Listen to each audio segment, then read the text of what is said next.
Baik, assalamualaikum warahmatullahi wabarakatuh. Jumpa kembali dengan saya Angga Teguh Prasetyo di channel Angga Win, channel full skripsi. Kali ini saya akan menunaikan utang saya kepada para mahasiswa, terutama dari mahasiswa PAI yang ingin merequest update judul skripsi terbaru tahun 2021. Ada juga request dari mahasiswa saya yang sudah menjadi PNS. Dia sekarang menjalani pendidikan prajab, disuruh membuat laporan aktualisasi diri dan ingin bertanya bagaimana Pak mengembangkan metode pembelajaran di masa pandemi saat ini yang berhubungan dengan pendidikan karakter. Tentunya ini menarik ya, ini tantangan bagi saya. Saya tidak bisa menjawab sesegera mungkin, tapi saya melakukan sebuah penelaah atau sebuah review kecil dari berbagai macam bahan yang saya kumpulkan, sehingga ketika saya membahasnya tidak terkesan garing ya, tapi ada update informasi yang terbaru, dan saya harapkan nanti seluruh mahasiswa juga bisa mendesiminasi atau menyebarluaskan dari hasil kajian saya ini.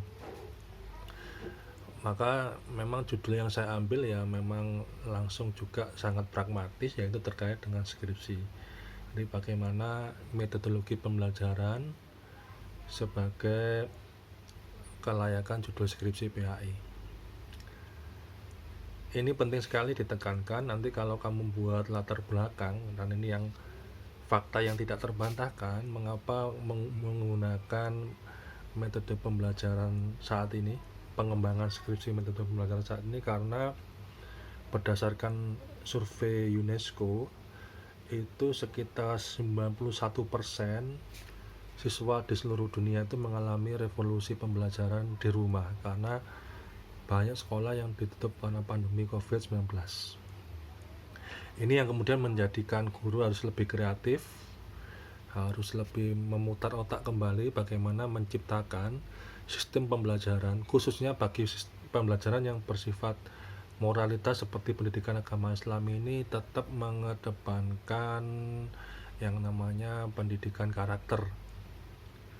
Di satu sisi yang lain juga guru harus bersikap realistis, menilai dari kemampuan siswa, tidak lagi berbasis tes, karena nanti kalau tes itu apalagi yang dilakukan secara langsung itu akan menimbulkan kerumunan.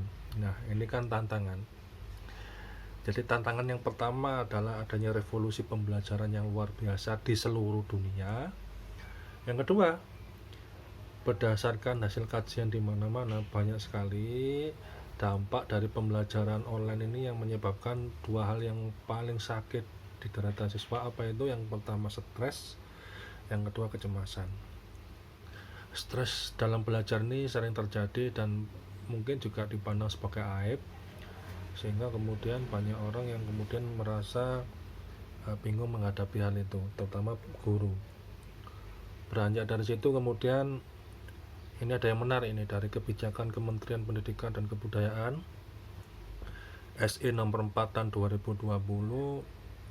Ada 4 aspek yang ditekankan dalam mengembangkan pendidikan moralitas atau pendidikan agama Islam, khususnya bagi kita kan di jurusan pendidikan agama Islam.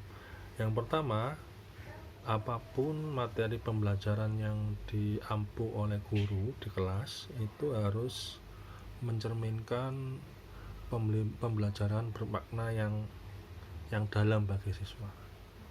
Jadi penekanannya kepada menciptakan meaningful learning bagi siswa, karena ini menjadi pondasi dasar dari setiap aktivitas perilaku maupun dari pemikiran siswa yang akan dikembangkan itu. Yang kedua, yang tidak kalah penting adalah menciptakan life skill dalam menghadapi COVID-19 saat ini.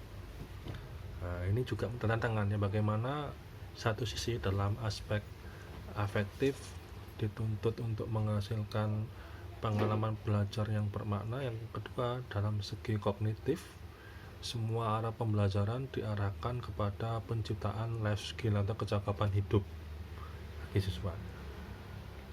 Tantangan yang ketiga terkait dengan menciptakan suasana pembelajaran yang variatif dan tidak membosankan. Nah, ini juga susah kan, ini juga tantangan besar bagi seorang guru untuk melihat itu. Yang keempat, yang terakhir ini juga terkait dengan evaluasi. Tidak harus evaluasi atau penilaian pembelajaran itu dilangsungkan dengan menggunakan skor sebagai instrumen utama. Saya melihat memang saat ini kalau para mahasiswa itu mengadakan uji coba media pembelajaran atau media pembelajaran, selalu skor itu menjadi yang paling utama, padahal tidak. Yang sekarang ditekan pada penilaian kualitas. Lanjutkan, jadi memang adanya metodologi pembelajaran saat ini dibutuhkan untuk pertama membuat pembelajaran PAI tetap survive, berlangsung, continue terus menerus di tengah ketidakpastian kapan akan ada kegiatan belajar tatap muka. Meskipun sebagian sekolah sudah menyelenggarakan kegiatan belajar tatap muka yang bersifat terbatas. Oleh karena itu, guru PAI harus dituntut memiliki keputusan yang tepat dan efektif, sehingga kemudian meskipun tantangan besar 4 tadi itu, sebagaimana surat edaran Mendikbud nomor 4 tahun 2020, namun bisa menyelenggarakan pembelajaran PAI yang meaningful learners, yang bermakna, efektif, dan partisipatif, sehingga kemudian pembelajaran PAI ini bisa dikembangkan lebih baik lagi di tengah tantangan itu.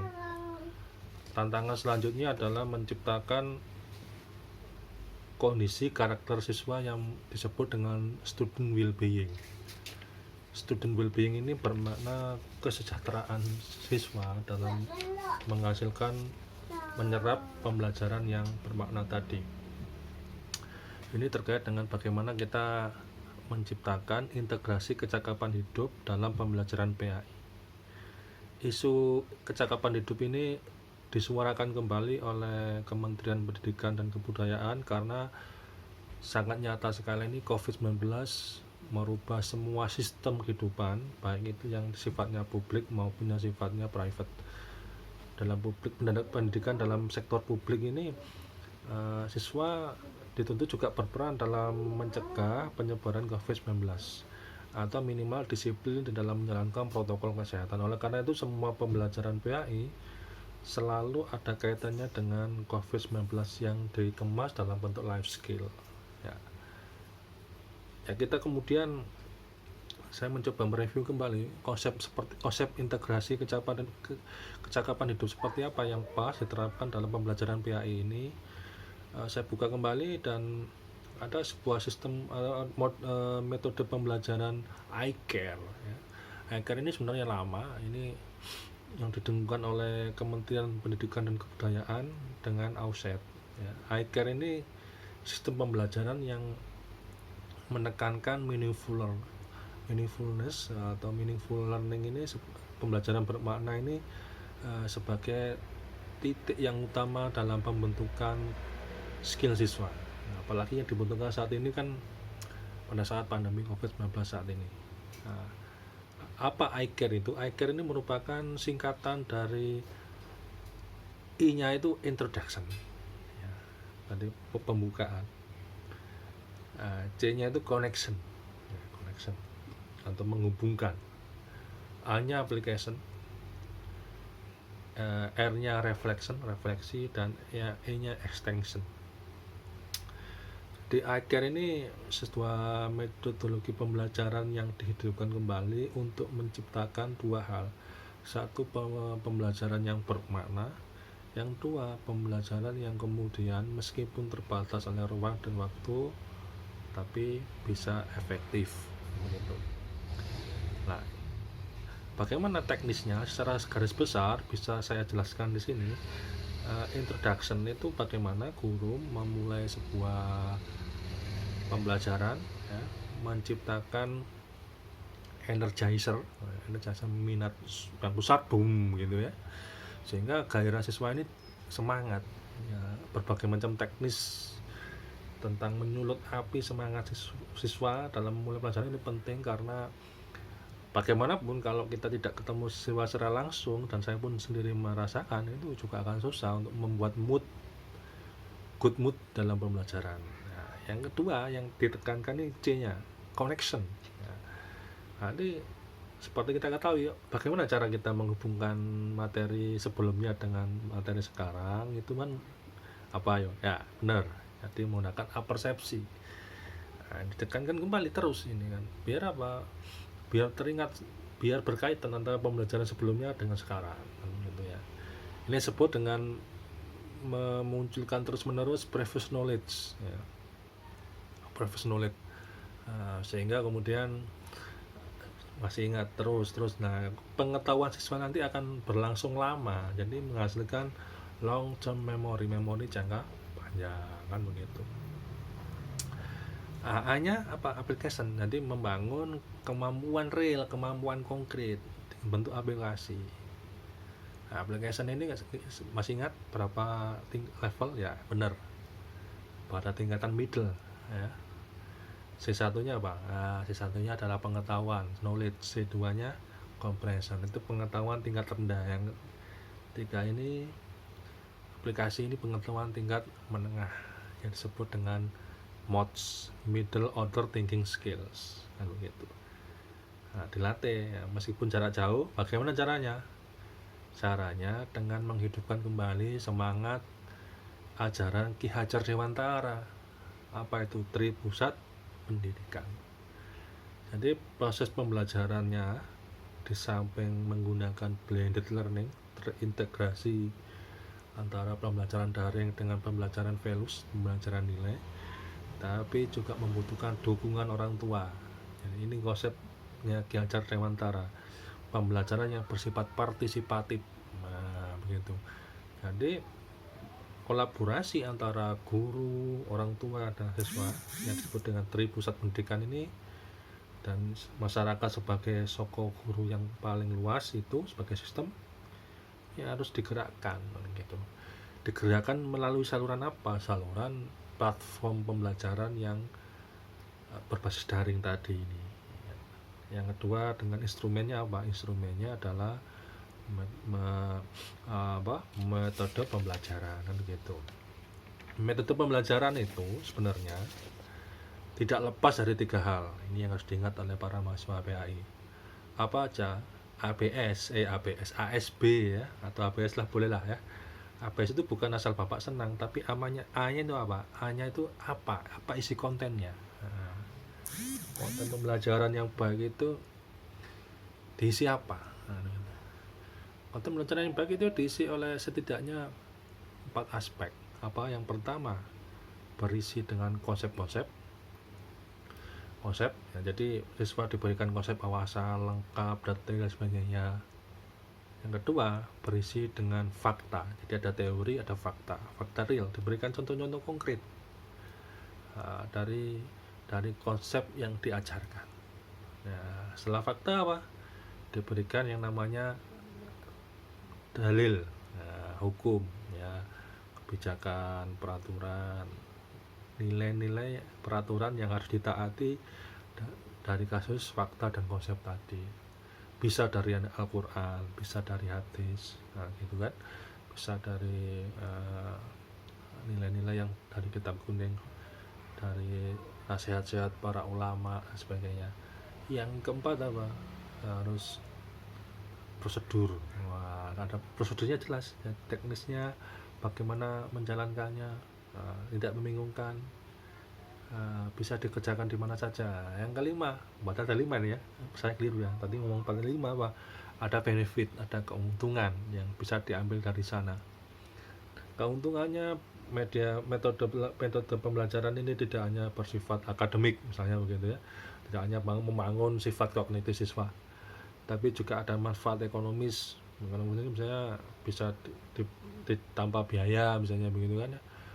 Bisa dari bahan daur ulang, dari teknologi sederhana yang ada di sekitar rumah, yang tidak membahayakan siswa itu sendiri, sehingga kemudian kesenjangan belajar antara siswa kaya dengan siswa miskin tidak terjadi. Salah satu yang dikritik dari pembelajaran daring adalah kesenjangan media perantaranya, yaitu HP kan begitu kan. Kenapa? Karena siswa yang kaya mungkin mempunyai gadget yang lebih lengkap, lebih lancar misalnya ya, kuota juga dengan demikian.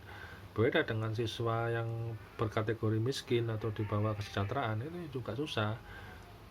Gadgetnya nggak sama, oleh karena itu butuhlah ini kesetaraan dalam pembelajaran. Itu kesetaraan dalam pembelajaran itu sebenarnya juga salah satu isu judul skripsi yang bisa dikembangkan ya, kalau nanti suatu saat kita bahas bagaimana itu. ABS, bukan asal Bapak senang, tapi A-nya itu apa, kontennya apa dari metode pembelajaran yang ingin kamu teliti dalam skripsi kamu. Yang B-nya apa, bagaimana desain dan implementasi dari metode pembelajaran yang kamu rancang tadi itu ya, yang rancang ya, bagaimana merancangnya, itu bisa ditanyakan kepada ahli desain pembelajaran kan gitu, untuk verifikasi maupun untuk validasi gitu penilaiannya itu. Nah, membuat rancangan ini juga membutuhkan pemikiran yang tidak bisa cepat begitu saja ya, memang membutuhkan kajian yang komprehensif. Nah, yang ABS, nah, S-nya ini siapa ya, siapa yang ingin menjadi target ya, anak kecil, usia 5 tahun, 7 tahun, 10 tahun, 15 tahun. Nah, ini kan juga beda. Apalagi kalau kita lihat dari psikologi pembelajaran, itu kan masing-masing anak ini memiliki karakter yang berbeda. Anak usia PAUD, anak usia dini dengan remaja praawal dan sebagainya. Nah, ini perlu dipertimbangkan dalam menyusun metode atau media pembelajarannya yang digunakan kan gitu kan. Satu hal yang ditekankan di sini, apapun metode yang ditekankan dalam nanti menerapkan pembelajaran PAI itu, guru di samping kreatif harus fleksibel ya. Fleksibel dalam artian juga harus bisa membaca situasi, tidak bisa digebiah begitu saja, melihat karakter orang tua maupun kesenjangan teknologi yang terjadi di sana. Setidaknya sebagaimana disyaratkan oleh Kemendikbud bahwa semua metode pembelajaran yang digunakan itu memberikan 3 dukungan. Pertama, dukungan profesional. Jadi sebisa mungkin konsep pembelajaran itu diselenggarakan dengan profesional ya, gurunya profesional, siswanya serius dalam belajar meskipun di tengah pandemi saat ini. Yang kedua, memberikan dukungan emosional ya, tetap semangat, tidak pernah menyerah, tidak pernah terbebani dengan kondisi yang berat seperti ini, tapi selalu exercise energizer ya, selalu berenergi dan meluap-meluap untuk membuktikan bahwa kita ini seorang pembelajar sejati. Yang ketiga, memberikan kelancaran atau dukungan teknis, sehingga kemudian ya meskipun ada banyak kendala namun bisa diselenggarakan dengan lancar, dengan efektif, dan bisa membuat siswa itu terus-menerus belajar. Jadi kalau kita membuat judul ya misalnya bisa aja seperti ini ya, pengembangan kecakapan hidup siswa di masa COVID-19 melalui sistem pembelajaran iCare. Saya ulang lagi, pengembangan kecakapan hidup siswa di masa COVID-19 melalui metode pembelajaran iCare. Berbasis daring boleh ya, ditambah berbasis daring boleh. Nah, kenapa itu ditiupkan kembali sebagaimana menindaklanjuti dari arahan Kemendikbud untuk menyelenggarakan pembelajaran PAI yang aman, yang mematuhi protokol kesehatan di masa COVID-19. Kalau ditanya apa originalitas penelitiannya, ini untuk kemudian memberikan alternatif pembelajaran yang bervariatif kepada siswa, sehingga siswa pun tidak menjadi bosan. Itu namanya novelty. Novelty-nya itu memberikan alternatif. Yang kedua misalnya ya, memberikan kekosongan referensi terhadap proses pembelajaran bermakna di tengah masa pandemi COVID-19. Kosong ini, nah ada konsep atau metode pembelajaran bermakna, meaningfulness di masa pandemi COVID-19. Atau kalau sudah ada penjelasan yang diberikan oleh para pakar pembelajaran itu masih belum meyakinkan ya, belum menjawab secara tuntas efektivitas pembelajaran PAI yang bermakna bagi siswa di masa COVID-19 kan begitu. Ini saya harapkan para calon mahasiswa guru PA ini semangat banget untuk kemudian meneliti hal ini. Mungkin bagi dunia, ini kata orang bijak ini, ingat-ingat kata saya ini pada para mahasiswa saya semuanya ini. Kata orang bijak, di dunia ini mungkin kamu hanya seorang guru, begitu Pak. Bahkan tapi untuk muridmu, but to your students you are a hero. Tapi bagi untuk siswamu, kamu adalah seorang pahlawan. Jadi to the world, bagi dunia, you may be just a teacher, kamu hanya sekedar seorang guru, but to your student, tapi untuk muridmu, you are a heroes, kamu adalah seorang pahlawan. Jadi guru yang baik itu tidak menunjukkan apa yang dilihat, not what to see, tapi where to look, tempat mana yang harus dijelajahi, dilihat. Saya rasa seperti itu ya untuk pembahasan kita kali ini. Jangan lupa ikuti channel saya terus, channel Full Skripsi. Kali ini kan yang kita bahas update jurusan pendidikan agama Islam, skripsinya. Masih ada update skripsi untuk jurusan lain. Tetap ikuti, tetap subscribe, tetap tulis komen di bawah ini, sehingga saya tetap semangat untuk menjalankan misi menghidupkan skripsi di ruang maya atau netizen. Demikian, assalamualaikum warahmatullahi wabarakatuh. Tetap semangat dan luar biasa untuk kalian semua.